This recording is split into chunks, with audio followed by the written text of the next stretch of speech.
home when you left. You're right. Your brother was home when you left. You're right. The dog was home when you left. You're right. The cat was home when you left. You're right. The fish was home when you left. You're right. Your mommy, your daddy, your brother, your sister, the dog, the cat, the fish was home when you left. You're right. And that's the reason you left.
Good morning, ladies and gentlemen, boys and girls, men and women. Welcome to Attorney Commander J.R. Galpohkpa Chesson's talk show. Today is December the 30th. We have just one more day and a wake up to New Year. Are we prepared?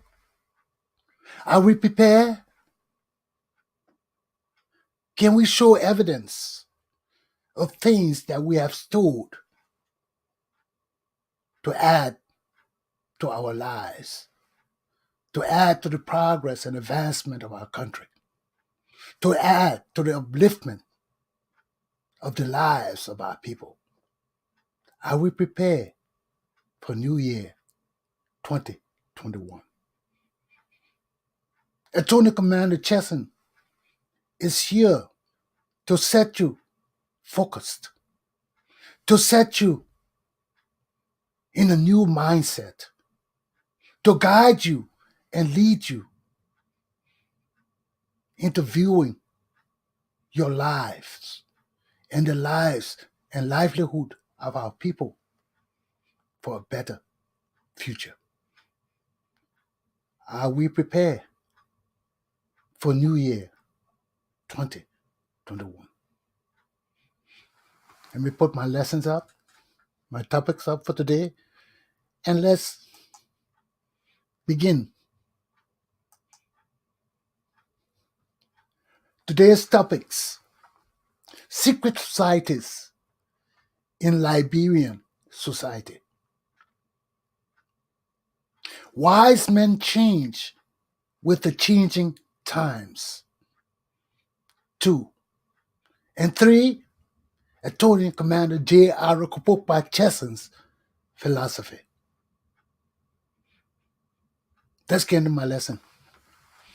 So, before we do, I want to remind my Liberian supporters and people who know about my efforts and projects to help my people, all Black people, but particularly my Liberian people now, because I keep telling you, charity begins at home.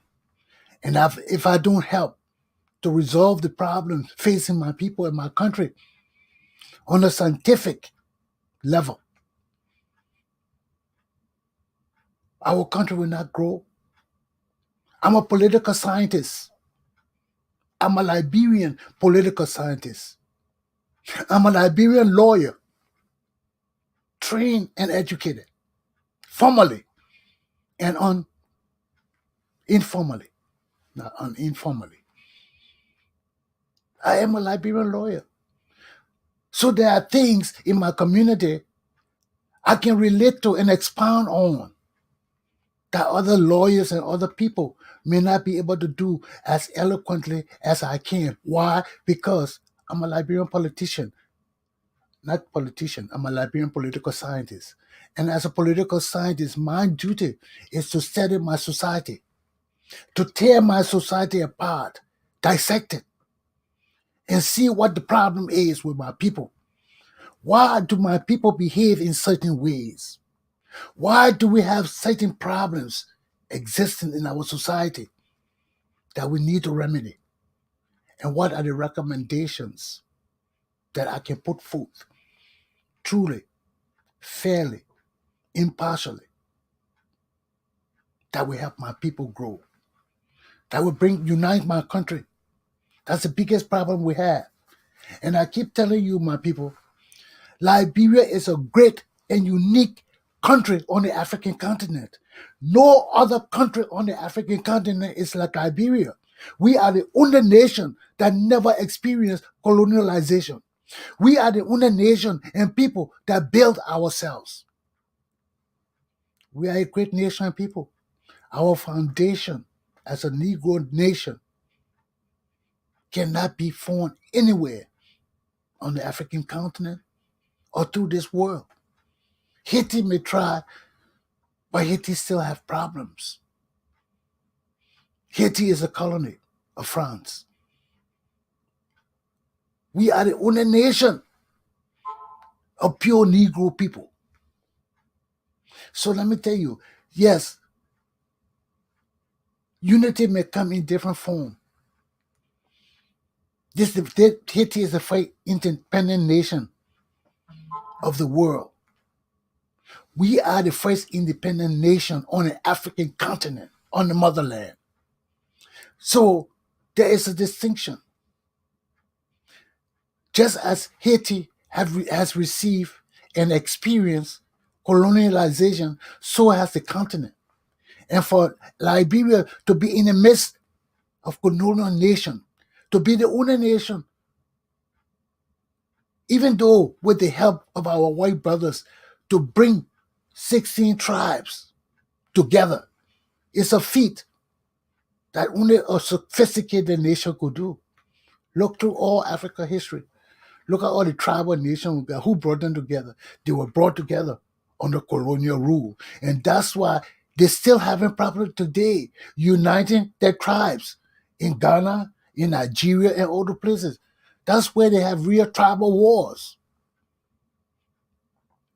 Our little war in Liberia from 1980 was because of greedy people. Greedy people looking for power, trying to use our indigenous people to elevate themselves to prominence, to stealing with impunity because that our thing now, that our thing now. So our people are illiterate people, so they put their trust in their children. And some of their children are deceivers and hustlers. And they don't even think about some of their own people. And these are the things we suffer in our country that must change.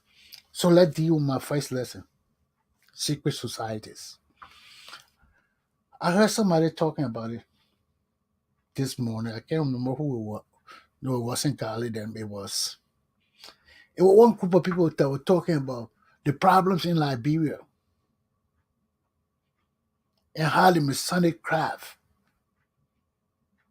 has been an institution.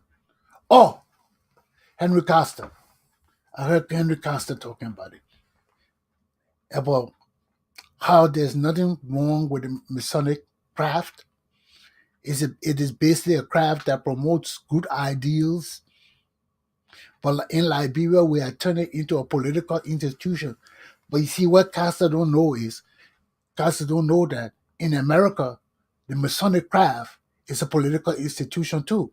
When you go to all the buildings in America, look on the buildings, you will see the Masonic sign. That means these people have consolidated their power and their strength so much from time immemorial. And in America, it was very powerful because only the elite were Masons. Only the wise men, the educated people, the masses of American people were not part of the craft. The Masonic craft derives from builders.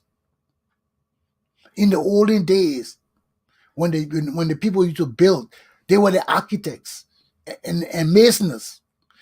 So that where this Masonic craft came from. That secret order of technocrats, of wise men. So when it came into being, It will transform from that era of wise men into our new era of wise men who are basically the founding fathers and the great politicians of our time. And the great politicians in America during that time were only the few landowners and rich people. So they formed the Masonic craft.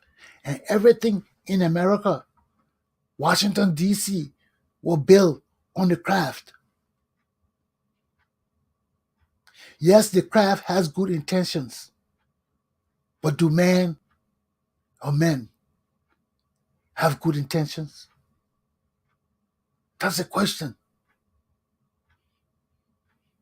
So when wise men come together, trying to seek their interests and preserve their heritage and wealth and power, within a small group of people, they form these powerful crafts and make symbols and signs that they are based on blessings and deities, and put them on buildings and things that they pray over, that they make rituals over.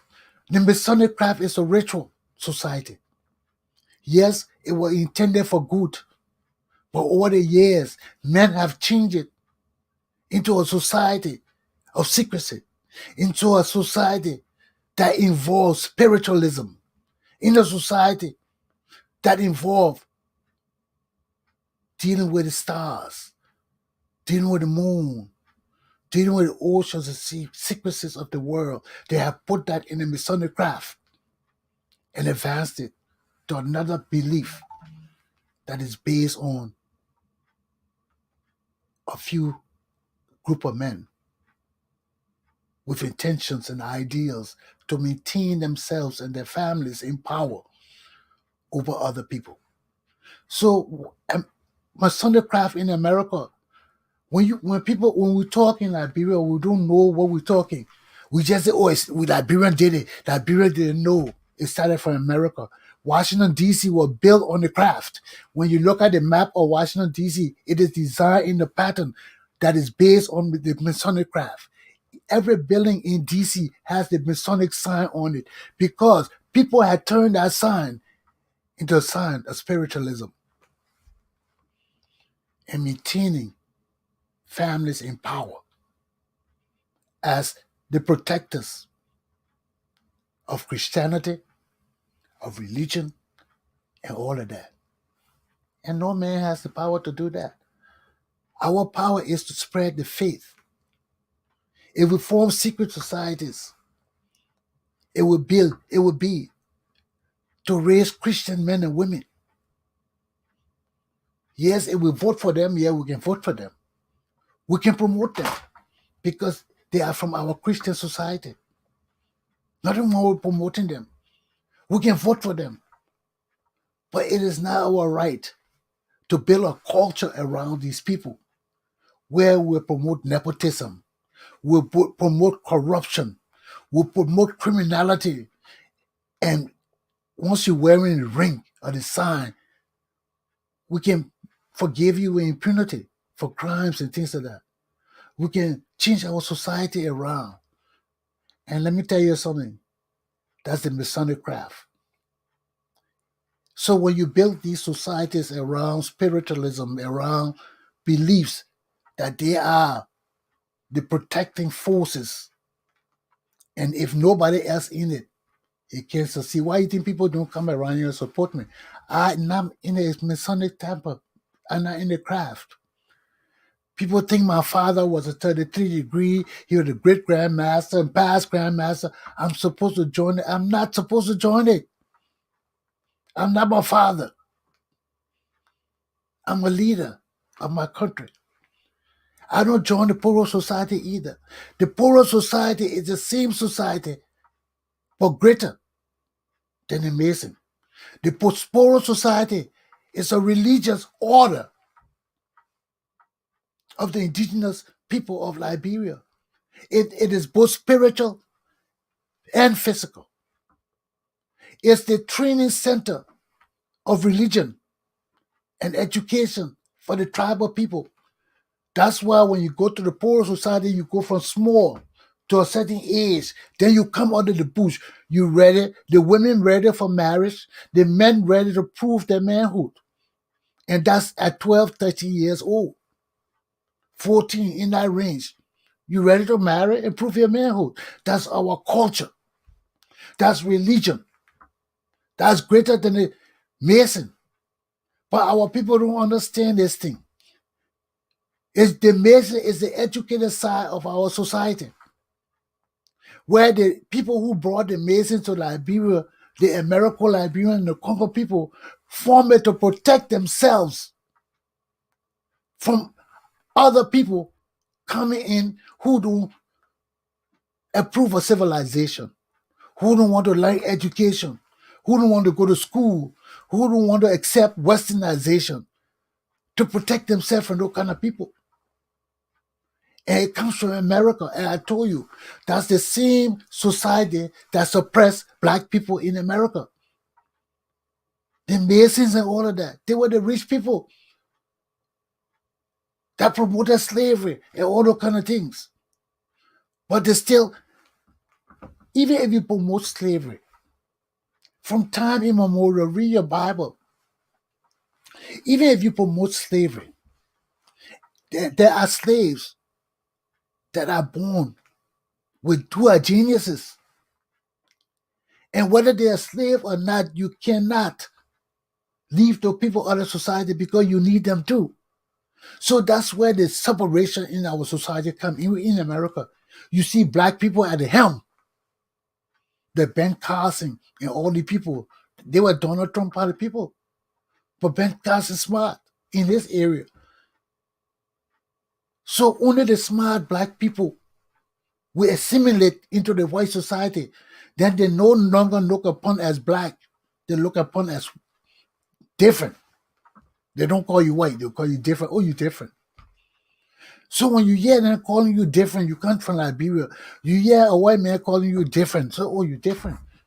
It's not because you got any special privileges. No, it's just because of your education, your level of understanding quick, catching on to clean quick. All of us not just from this society.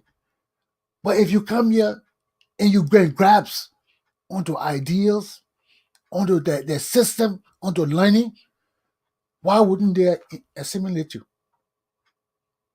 But when they assimilate you and you think you're part of them, not knowing that you're still black, and you forget who you are, and you start speaking freely, they don't want that. You can't speak your mind. You speak what you are told, what you are made to believe. You can't change from that course. If you change from that course, they will make you poor in 2 minutes. That's why black people can't rise in America. Because many of them are born when they go to school and they assimilate and become educated and smart, they draw them into the system. But you better not talk against the system. You better not open your mouth and think you got a brain of yourself. That's when they will show you you're not there. Look at Michael Jackson. Look at all the black people who rise. And once they open their mouths, everything changed for their lives. See, with me, I stay at the bottom. I learn. You see me running for power? I ain't running for power. I just thankful that I can come here and just teach people. I ain't promoting no hate. I ain't promoting nothing. I'm teaching you the truth. There is no lie in what I'm saying.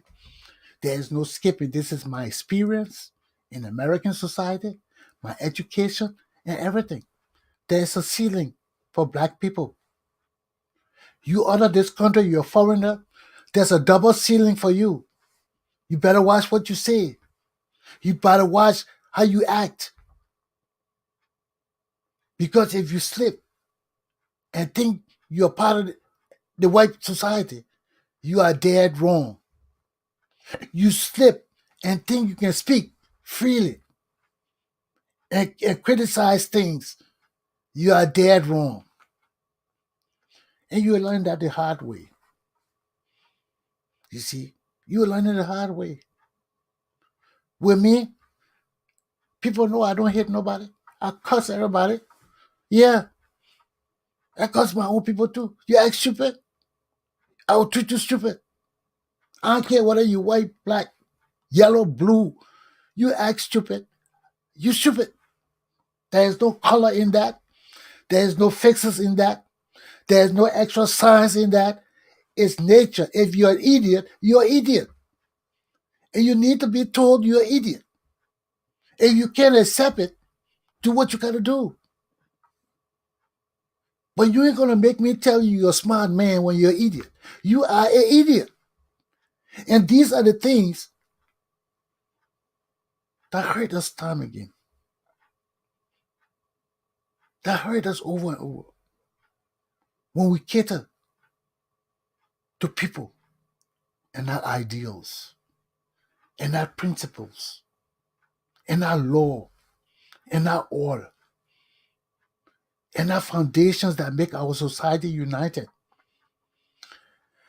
And that is the purpose of all these secret societies. And you got to understand your society. The Masons and all of that is just a society of survival. But they turn it into the religious aspect because it was founded by Christians. And all those people that got together to form it on Christian principles too. General Liberia will form. But it's not separate or better than our indigenous society. No, our indigenous society are religious. They have religion attached to them. Because everything our society does, our indigenous society is based on God and religion and some kind of spiritualism. Everything our indigenous people do is based on spiritualism because of the African culture. That's why Islam is so accepted by our indigenous people because it's religion in the culture. But the Masons are not like that. But in America, just as in Liberia, they have turned it into a spiritual society because they are Christians. And when Christian leadership get together, they promote their own interests. They secure their own interests. And that's what happened in Liberia. So you had the indigenous people society, we were the Kporo society. The Christians could not join the Kporo society because the Kporo society is religious.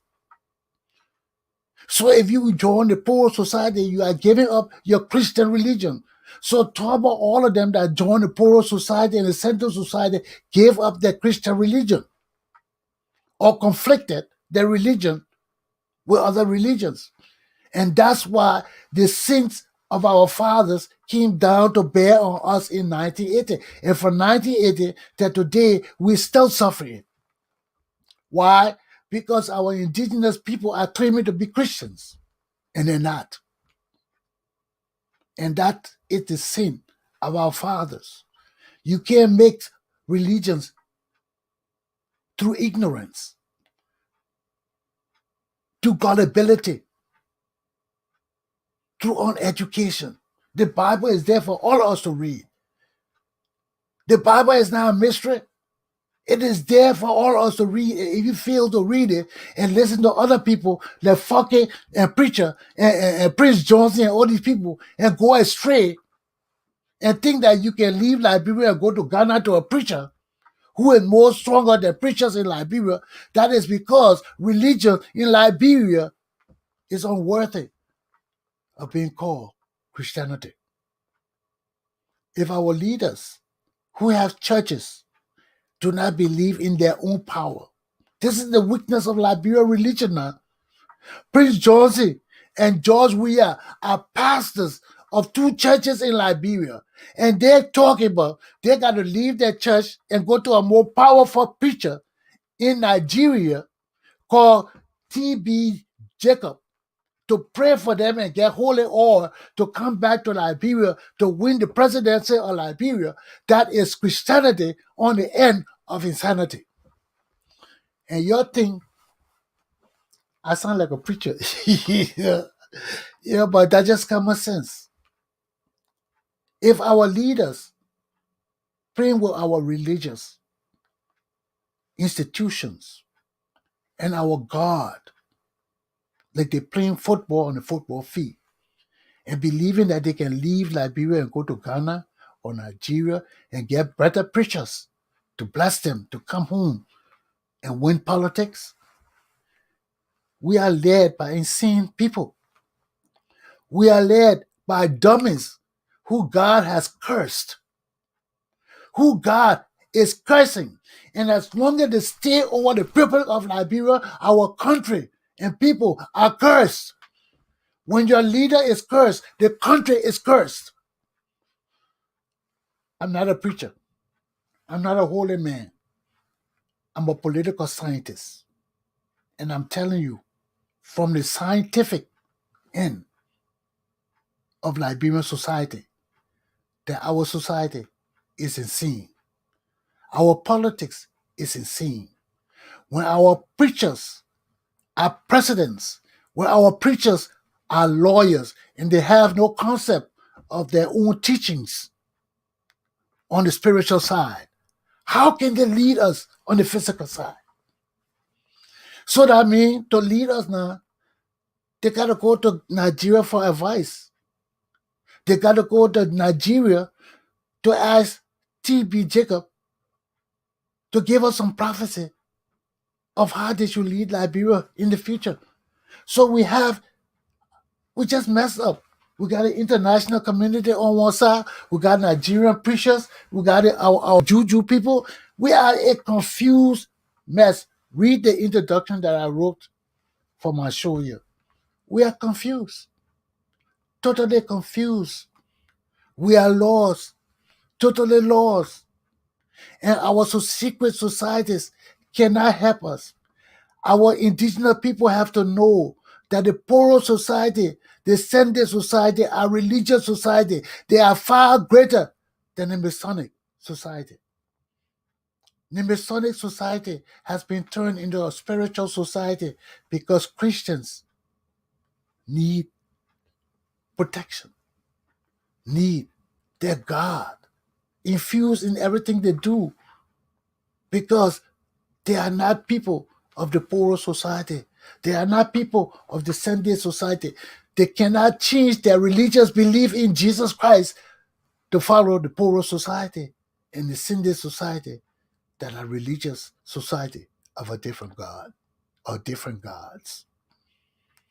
So when we come to the understanding of who our societies are and how these societies impact us as Liberian people, we understand that greater is the Liberian in you than the society you belong to. I hope you all understand this. And I hope you understand that Liberianism is greater than society. Society is spiritual.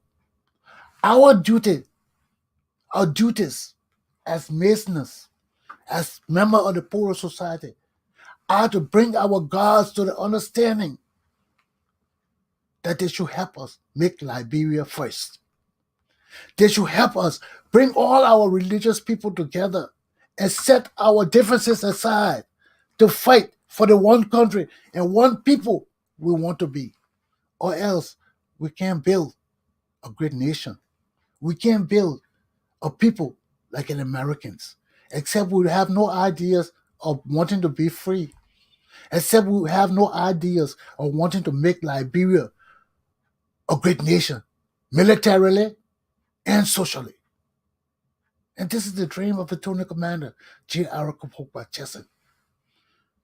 I have no doubts that Liberian people are great people. We are warriors. It is proven. That's why I don't look at the war as harmful. We had to fight for our grievances. For years we've been talking.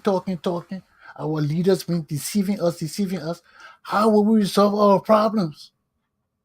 We have been at peace for years, for almost 100 years, for almost 150 years. Yeah, the first 20, 30 years we had to fight. The first 50 years we had to fight to bring the tribes together. But after we brought the tribes together, we've been having deceitful leaders, deceitful leaders, deceitful leaders. Totman was the epitome. He led us for 30 years like no other Liberian leader. And we are his children, still perpetrating the ideals of you chop, I chop, Steve from Steve, make God laugh, trust, and don't pay. That is the weakness of our society.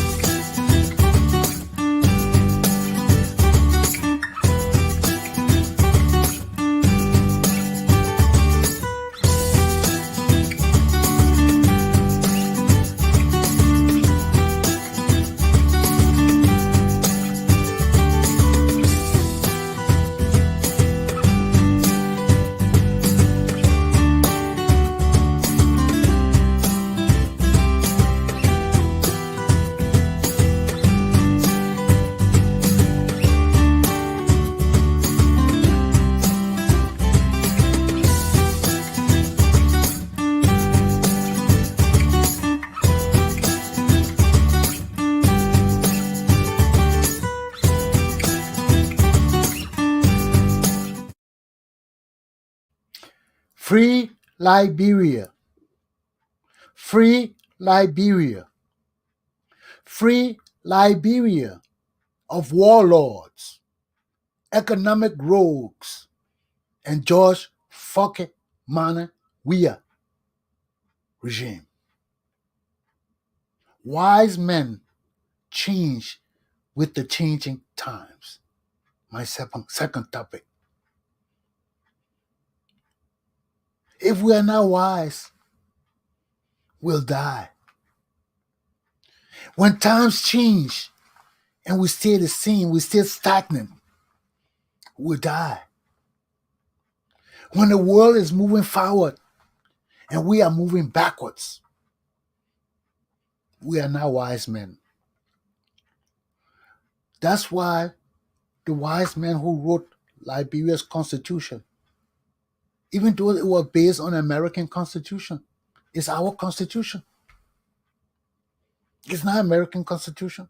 It may be based on it, but it's our constitution because there are things in our constitution that differentiate us from Americans. What? What is the basis in our constitution? Our name, our preamble. Yes, it may be the same, but it applies to the people of Liberia. And that's why our constitution is so great. Because when our father made the constitution, they didn't make it to be stagnant. They made it to give us the opportunity to know where they stand on the principles of our laws. And that when and the things they left open, the things they left for us to decide, the things they left that are vague, they are there for us to deal with in the changing of our times, in the changing of our lives. Everything that is in the Constitution that is standard, unchangeable, are there for life. Like who can be Liberian citizen, the name of our country, the ministries we can have, all those things that are in our constitution and standard are there because they cannot change. Over time, they will remain the same.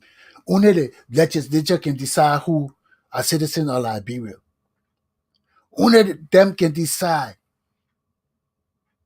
who can be naturalized. Only them can decide the name of our country.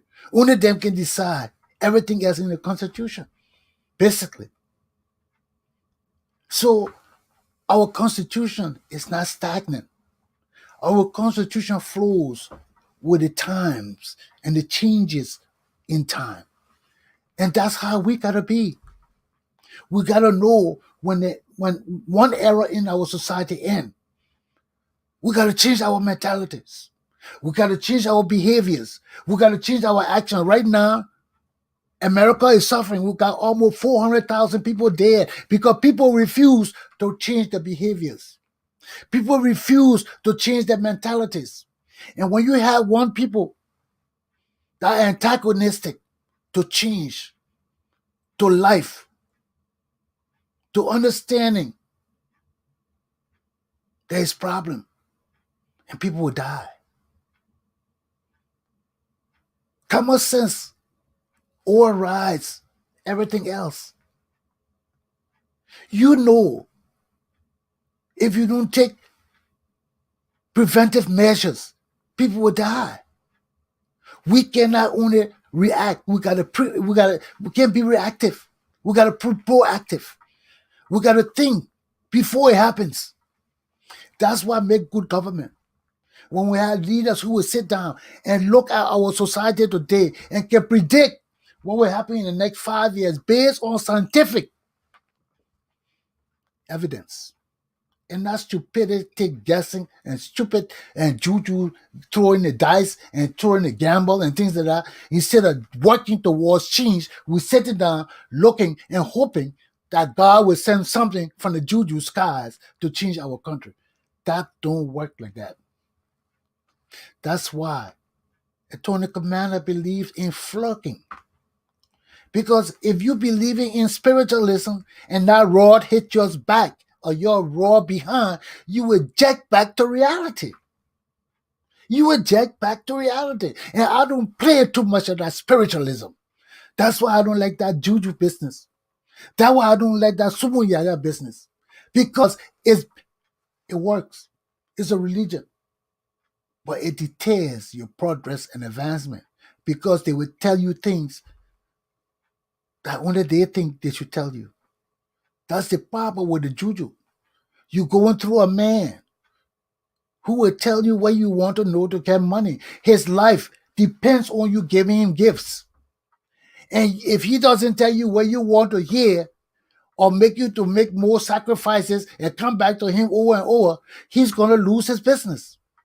So that's why he gave you the information piece. So when you go, you can come back to know what the next step will be.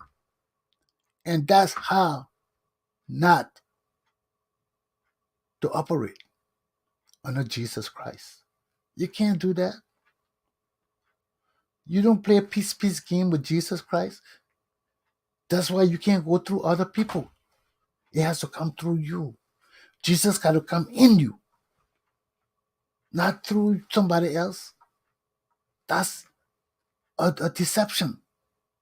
And because we are so imbued with juju, we have to go through trials and tribulations to change our ways. You can't just change your ways like that. If your pa and ma been doing it and you be doing it and you've been calling yourself Christians and you know you're not a true Christian, you know children, you know young people, you know you're not a Christian. You know the Bible tell you, trust no other gods for me. You know Jesus say he's the only God for you. And you going to do juju with your ma and pa, you know it is not right. And you are deceiving yourself from a childhood. And to change, you got to go through trials and tribulation. So now only Jesus can determine that, how he will punish you. And you got to accept it. Because that's when you know Christianity is real. Because if your life starts changing and you go back to doing it, you see things will get worse for you. Things will get worse for you because you cannot come to Jesus and forsake him. If you come take one step to Jesus and go back to juju, he will push you back 2 steps. Believe me. I've got my physical experience with that stuff. And I don't fool around with fooling myself. You got to be conscious. You got to be conscious. And it's a scary life. If you used to go into sumo yaya, if you used to rubbing things on you, you can't do that in Christianity. You can't go to no other power. You can't even want to hear your fortune told. What you heard is enough. No more. You don't want to hear it because all of those things add to your sufferings. When you know, like say for example, somebody come to you and tell you, when you get old, you'll be by yourself, or nobody will be there with you. Right there, you're taking precautions. Nobody loves to die alone. Nobody loves to suffer and die alone. People need people around them when you get old. You need people to take care of you. You need people you can trust. You need people who love you. And you don't have that, you would not live a good life. So when a juju man come and tell you, oh, I see you by yourself, or you die by yourself, or you don't know why. So right there, you start taking precautions. You start pushing people aside. The people who are supposed to protect you when you're dying, that the same people you become suspicious of, wondering, oh, will they be there when I die? Will they stand by me? And everything they do, you judge them by it. You think if they don't agree with you, they don't like you, they will leave you. You think if they don't side with you, they will do this. That's the wrong thing about juju. Because then you push all the people that's supposed to protect you away from you. And the people who are not supposed to protect you, the people just say yes, yes, and look to you for everything, you draw them closer to you. And those are not the people who's supposed to protect you. Then when shit hit the fan in your old age, and nobody there protect you because you push everybody away, and the people who dare to protect you don't have the knowledge, wisdom, nor understanding how to protect you, how you will not be by yourself? Because even the people around you say will come to realize they can't be with you because you're not adding to them and they're not adding to you. They got to find it somewhere else because all of you will be in the same boat together. So that's the problem with these supernatural things you don't understand. And for me, I've been through it. Some things that I've been told happen, some things are still to happen. And what it does to you, you start forcing God's hands. Start going to soothsayers. You cannot do that. You cannot do that. So you got to take the hard path and step back and give up all that stuff. And don't want to play with it. Don't want to know your future. Don't want to know what's happening tomorrow. But just getting on your knees and telling Jesus what you want to happen and watch it happen. It happens. But it will not happen if you don't believe. And that is where wise men come in. If you practice in your juju, you know you can't introduce Jesus Christ into that. Your own juju God will get pissed off with you. All we ask, stick with your religion, follow our laws, follow the Constitution, be a good citizen, practice all the law or your religion you want to practice. Don't do human sacrifices. It's against the law. Anything you do in your religion that is against the law is against the Liberian people. And you got to be punished on earth, not by Jesus Christ, by the laws of the West African Republic of Liberia and the Liberian people. There are certain laws and doctrine you can't let people go without punishing them. And these are some of the things that come under our secret society and all those kind of things. You say, oh, that my brother, man, let forgive them. Oh, that my son, man, let forgive them. Then you go through secret sign to the judge and they change their decision for the other against the other person for you.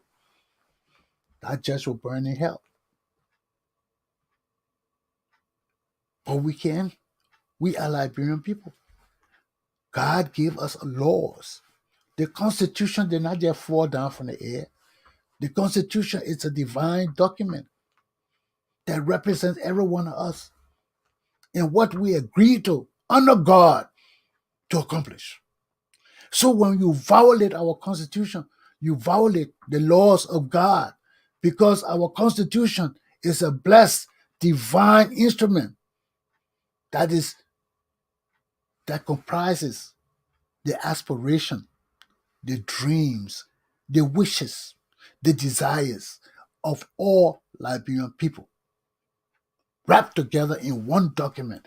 When you violate that document, you violate God's law.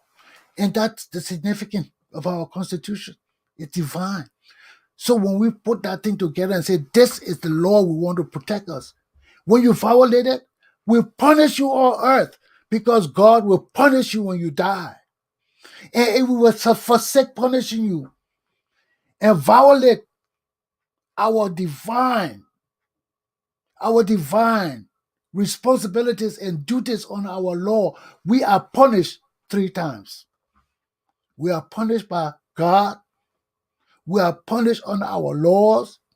We are punished spiritually because nothing that exists in our household will prosper. It will be corrupt, it will be damned, and it will be condemned. Why? Because the fruit does not fall far from the tree. Everything we do is divine. It's in the Bible. You corrupt, you are rogue, your children will be corrupt and rogues. And when we deal with you viciously, that time will come to deal with them.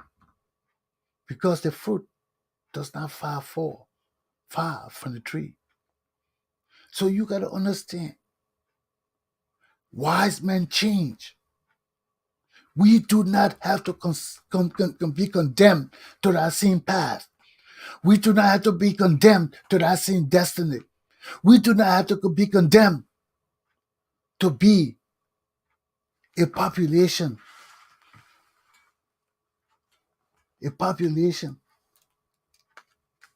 who have lived and walked among the dead since 1980 to today. I was listening to Yesenia Poye this morning, and she kept saying, if we are a population, she said in 1990, I walk over the dead. We were a population that saw people dying, that walk over dead. Among our own dead, we walk among them. She said we are a population that saw horrific, traumatic things that impacted our psychic, our minds. The things that Liberian people have seen still impacting us today. The horrific things. She was talking about how one woman just dropped her baby and forgot about it and just started running and never turned back. That's the traumatic experience our people have been through. We are a population of people that have seen too many dead people. We have walked among our dead. These are our people, not foreigners. We have seen our brothers and sisters, our mothers and fathers die, and we have walked behind them and left them to find our own safety. We have seen horrific things. We have seen young children killing people, raping people, using bayonets and things in the people's private parts, making families sleep with families, making brothers sleep with sisters, making fathers kill people, making brothers kill families. This is trauma. It's horrific. It's demonic. We have been a people that have walked among and seen our dead for nearly 50 years now. We have lived among the dead. Wise men change. Wise men change. We got to move from the dead and come to the light. Our people have suffered. We are a population who have suffered, not only physically, mentally, and spiritually, because of the things we have seen, because of the things we have suffered, because of the hardship we have experienced for 50 years.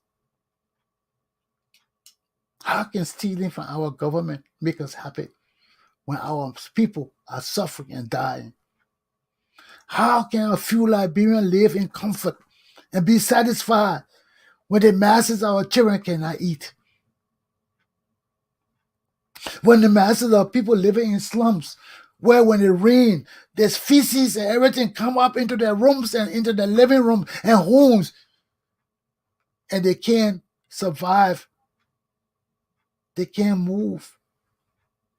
Listen to Yesenia, how she lost her baby because she went into a restroom in Liberia and got infected with some kind of disease and her baby died.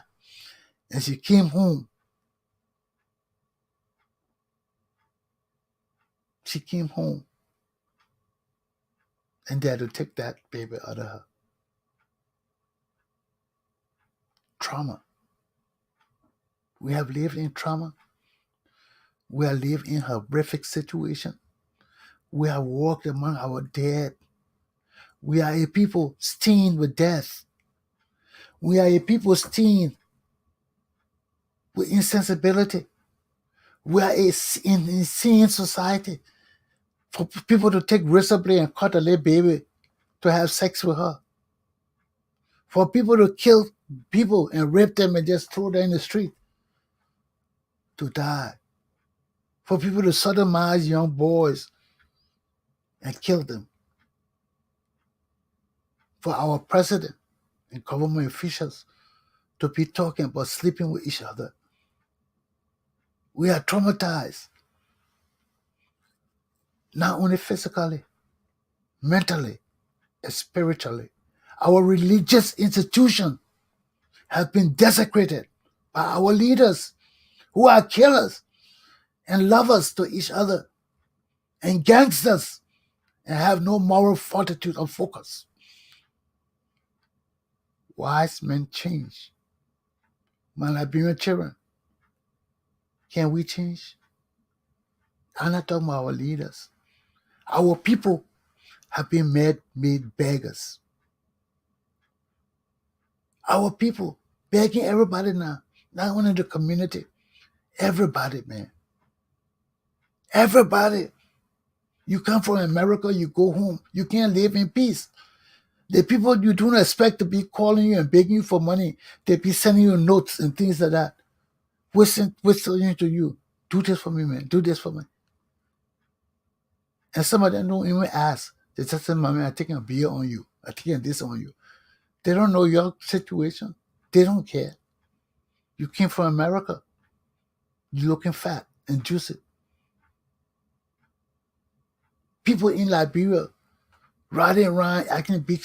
As soon as you go home, they're begging you for money for loan and this kind of shit. People ain't come to Liberia to give that shit away. We come to bring things to our country and for people to work to get things. We ain't come to just give things away to people. Everybody want hand out. No, our country can't be to that. Wise men change. You attend to yourselves in the country. You make our leaders accountable, responsible. And then you will not beg for handouts. But we can come from America, coming to fix our country, and we got to give everybody a handout. We never have anything to bring home. We cannot give everybody in the family money. We cannot give everybody everything they want. Everybody got something they want. How will one man give you all those things? No. If we work together, everybody can have it. If we sacrifice together, everybody can have it. I'm not sacrificing my life for nobody in Liberia. When I come home, I'm coming so that all of us can work to achieve. I'm not coming to be the cow. I have not been the cow, and I will not be the cow because that's not the way how to train my people. Everybody got to be able to stand on your own 2 feet. Everybody got to learn how to support your own family. Everybody got to learn how to work together with each other to achieve what we want to achieve. No monkey work baboon draw you. No. And I'm tired with that. I'm tired with that in my own family. I'm tired with it. They only need you when you can solve problems. I'm the educated man in Liberia in my family. People don't respect me until they get in trouble. Then they want advice and find out that it costs money to get advice from lawyers. Then why should I be the scapegoat all the time? People don't respect you. They defeat your family members so they can just talk to you anyway, do anything. I don't subscribe to that kind of treatment. We got to work together. I didn't suffer to get my education for me to be the godfather of the family. No, I'm the enlightened of the family. I bring enlightenment to the family to tell you, no, I'm not the cow. I'm the servant. And we all got to work together because that's my role. My time is getting fast spent, so let me end this topic and get into my philosophy. But I just want to tell you, there's a time for wise men to change. Look at all these things our people are, and upon that, our people live as survival of the fittest. Who is smarter? Who is craftier? Who can steal better? All of these things we got from Tottenham time, and we're still living it today. Trouble tried to kill it, change it. What they did, they kill him. Because he came with his own concept too, then brought nepotism in it. We can never stand on the foundation of what we need to do. So I hope we learn, man. We got to learn sometime. So let me just give you my little philosophy before I leave you. I got to leave you soon, okay? Bye-bye. Let me take a rest.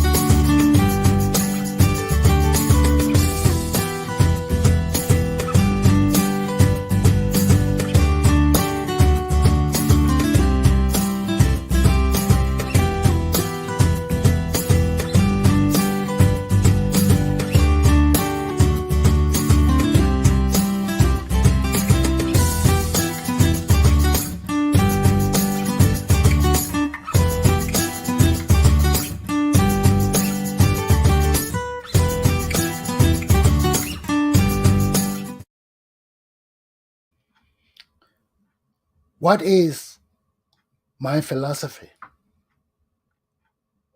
From the time I've been talking here on my show, I've told you my philosophy. It rests on the actions of my grandfather, Benjamin Green Freeman of Carisburg, Liberia. My grandfather was the architect of the unification and integration policy of the Republic of Liberia. He believed in his dream and he married my grandmother, who was a Gola woman. And because of his belief, his life was taken. His name was forgotten by Tutman. Not because Tutman hated him, maybe he did, but I know he was jealous of him.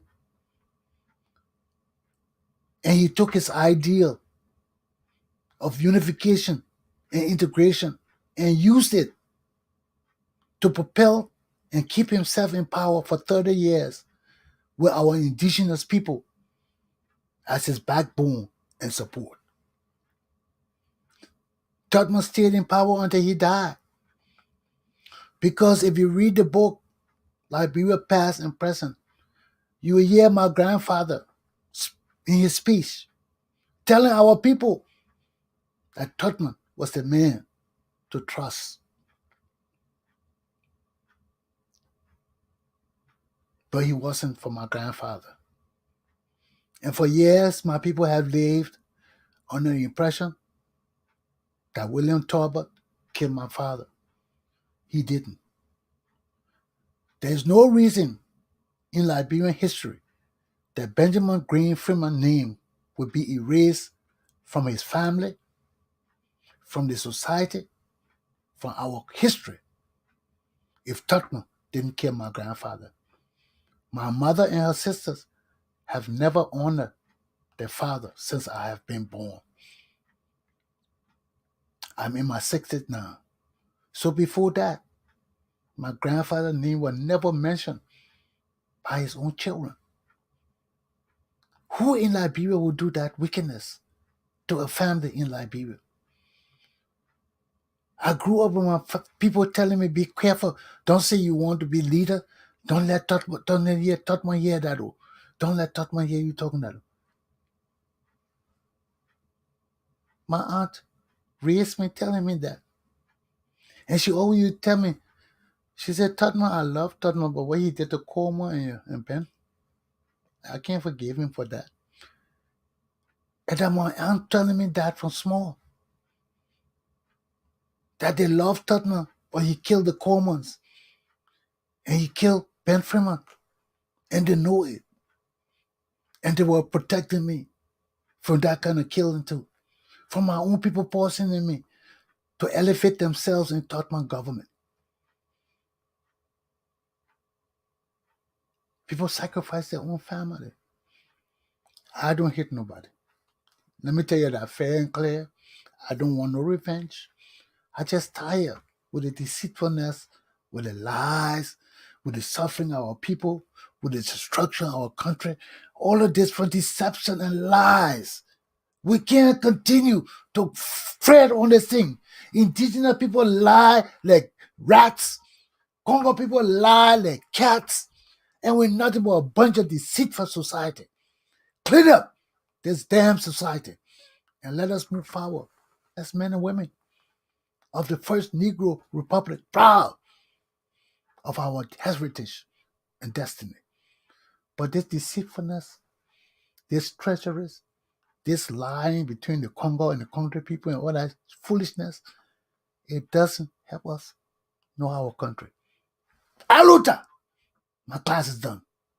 My young children, our destiny rests in our hands. Are we capable? Are we capable? Are we capable?